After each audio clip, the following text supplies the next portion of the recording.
Cześć wszystkim! Dzisiaj pokażę wam jak naładować zapalniczkę Zippo za pomocą dezodorantu. Nie musicie używać różnych benzyn, gazu ani niczego.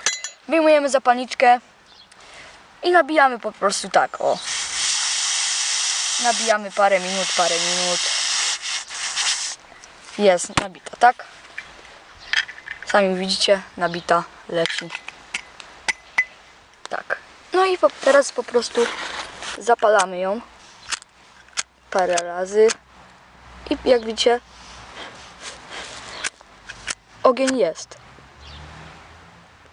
Widzicie? Pali się. O, jest ogień. Teraz ją zgaszę. Pokażę wam jeszcze raz tak.